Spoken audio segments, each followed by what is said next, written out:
Good morning. My name is Representative Wehrli. I'm out of Naperville. I'm also Assistant Minority Leader. Thanks for joining us here today. As we're all well aware, Illinois has a long and storied history of politicians behaving badly. This is not something that's isolated to a single party. Both parties are culpable in this, and those elected officials behaving badly have come from all backgrounds and all areas throughout the state. These breaches in public trust have resulted in lack of trust in us as elected officials and voter apathy. Now, I'm honored to be standing here today in a bipartisan manner to start the conversation on what we can do to improve that public trust in us as elected officials. Earlier this year, I filed House Bill 361, which was also filed in the previous General Assembly, and it was an attempt to start the conversation on what we can do to increase self-policing and also penalties for politicians that do behave badly. So what HB 361 does, and it does a lot, but some of the highlights are it increases fines for false or incomplete statements of economic interest. It provides fines for an intentional failure to complete sexual harassment training or ethics training. It increases penalties for fraudulently obtaining public monies, and it increases fines for bribery. It also makes receiving outside payments for performance as a legislator a misdemeanor instead of a petty offense. It's hard to believe that in the state of Illinois, if you accept outside monies for actions you take as a legislator, it's just a petty offense. This bill is nothing more than an example of a starting point of a conversation that we all need to have to regain public trust and to get voters engaged in the process. We are here to represent them, not profit from them. So I look forward to the conversation. Hopefully we can get this task force passed. And it was Representative McCombie who came up with the idea for the task force, and I would like to hand this over to her right now.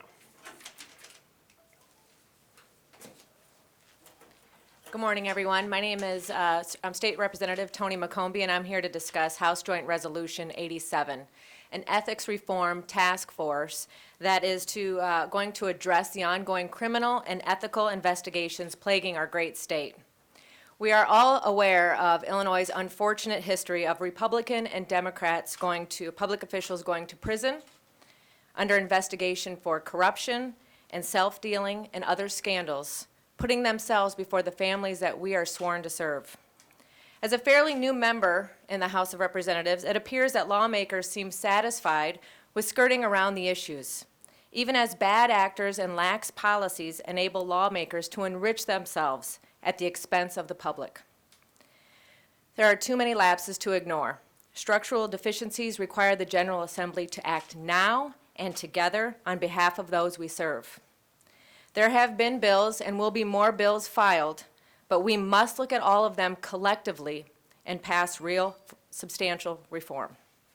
The 9-member task force does just that by having a member of the governor's staff or the lieutenant governor and 4 legislative members from each caucus work together as a team and bring forth legislation recommendations within the 90 days of passage of the joint resolution.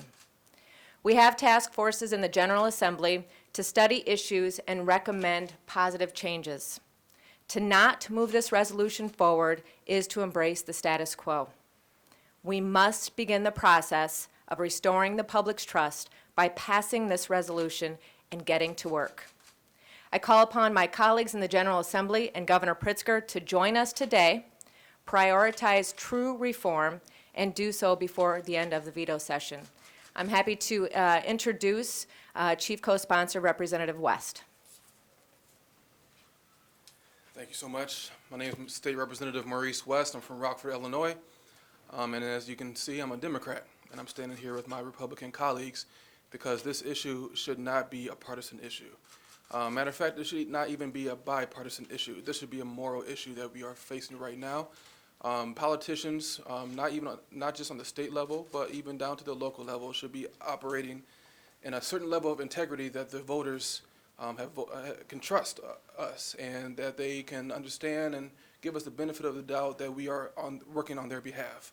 But when you see corruption, as we have seen in the past decade, even more so than that, it makes it hard for the voters to come out and to trust the people that they voted in to represent them. And so this is an issue that we need to take care of immediately. Like I am imploring my Democratic colleagues to jump on this bill because this should not be a Republican or just a Democrat issue. This should be a moral issue. And so let's take the politics out of it and show our state, our great state, that we are moving forward to help them to trust us again. We're moving forward to bring integrity, honesty, truth, responsibility back into the state capitol where it belongs. So without further ado, I'd like to introduce a colleague, a Republican colleague on the Senate side, Senator Sen Rosen. Thank you, Representative. I couldn't have said it better myself. I am Sen Rosen, State Senator. Illinois has had a long, severe problem with ethical lapses in government. But with federal authorities indicting or investigating so many state officials right now, we just can't wait any longer to catch up to implementing common sense ethical rules. I, along with my then State Senator Darren LaHood, introduced similar legislation back in 2012. Unfortunately, that bill was not given proper consideration then, but I look forward to working with my colleagues in both chambers on both sides of the aisle to promote and discuss and encourage its passage by the end of veto session.